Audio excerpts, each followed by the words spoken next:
So welcome back to Let's Be Honest Now. My name's Jennifer and we have Michael here with us today. Afternoon. How are you doing today, Michael? I'm doing very well, thank you. You excited for the interview? yeah. It's going to be awesome. So we're going to start with a little game. Okay. It's word association. All right. So I'm going to say a word and you're going to say the first word that comes into your mind. Yeah. So don't think on it too long, literally just come back at it. All right. Okay, you ready? All right, yeah. So forgiveness, Jesus. faith, God. friends, Family.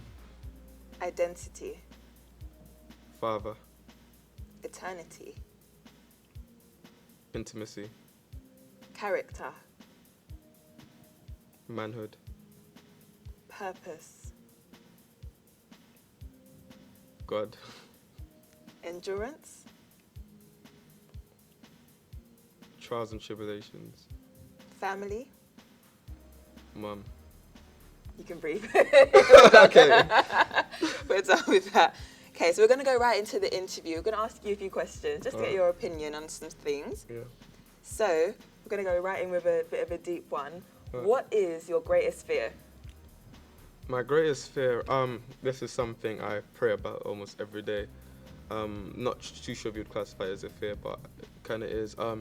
And I would say not fulfilling what God has called me to do, in a sense of, doing something that I think is in the will of God, and find out later in life that I wasted so much time, because I hate wasting time. I don't like to waste time at all.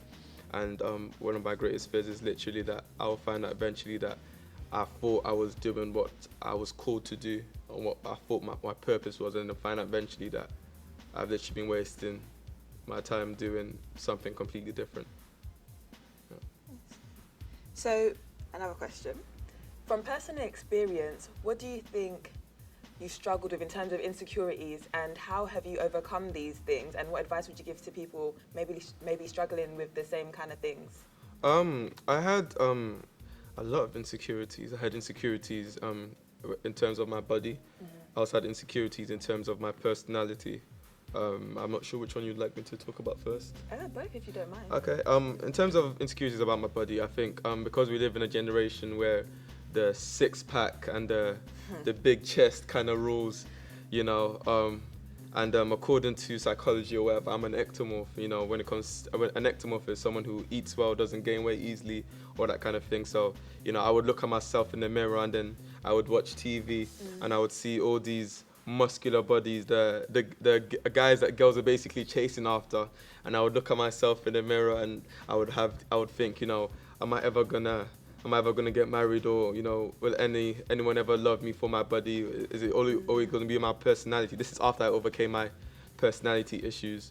But when it came to my insecurities about my body, I would literally say it was God that broke that off me, or is breaking that off me. Obviously, it's not as bad as it used to be. Like before, if I looked at a mirror, it was deep for me. But I think there were times when, after some time, I was literally like, I can't do this by myself. So I just started praying. I was like, Lord, I have these issues. I need you to do a work on me. And after some time, just with renewing my mind with the word as well. It was kind of like, there came a time when I wasn't really focusing on breaking insecurities, and I was focusing on just God. And as I was focusing on God, a lot of things were just breaking off me, and insecurity was just one of them. And what I would say to the person who was feeling insecure in terms of their body, I would say, know that you're beautiful. Find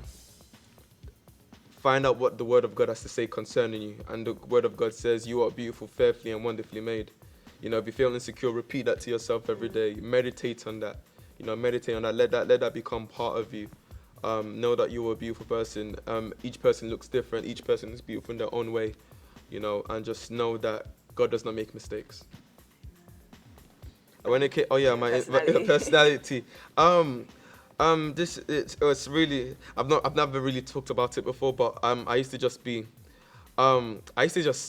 think, I don't know how to describe it, but I used to feel like I was a pushover.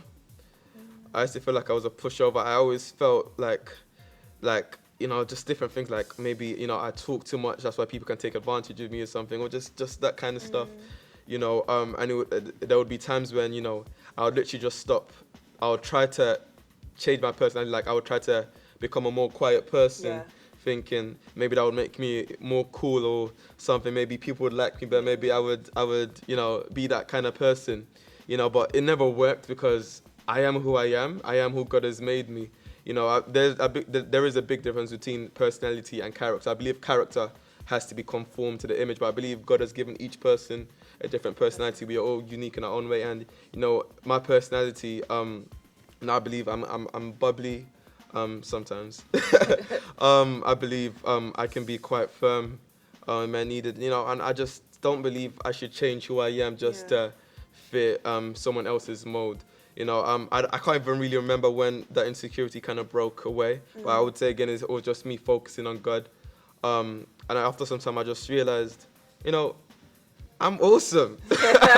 My personality is awesome. If you don't like it, I'm sorry, but you know, God made me who I am, like that. and I'm happy how I am. You know, in terms of my character, I believe there are things that still need to change, and you know, I submit myself to the process.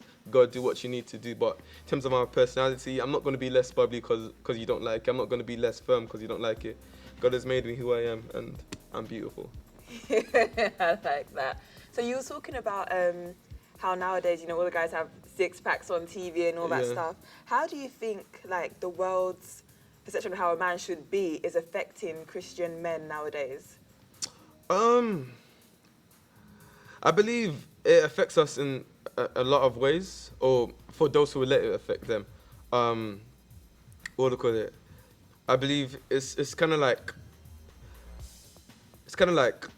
when Christian men try to find a good thing in terms of wives. Yeah. You know, I think especially from I'm speaking from experience now. I think I also had that perception that it wasn't just about God, it wasn't just about my personality, but if I didn't have the body, you know, I couldn't really find a good thing. You know, I always thought, you know, there's somebody with an equally awesome personality, you know, someone who's equally as passionate and probably has a better body than me. So in a sense, I thought I was lacking in one of the three criteria to find a good thing. And that's not biblical, you know, but because of what I had watched in terms of, I would say, the doctrine of the world, in terms of TV, music and all these things, I started thinking that when it was time for me to find that woman, I had to have the perfect body. But you know what? You don't have to have the perfect body. If she can't love your body for how it is, then, you know, then she has a problem, not you.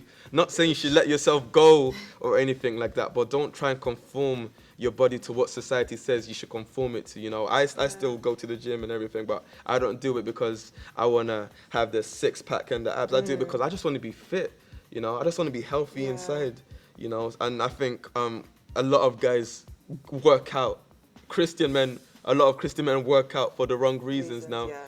You know, a lot of I think it's a stronghold that needs to really be broken. I think it's really deep, and I think we don't really talk about it. And I thank God for Let's Be Honest, because these issues really need to be addressed.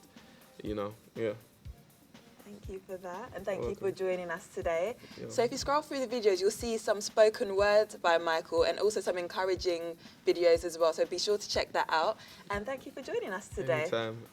Have a nice day, guys. Bye, guys.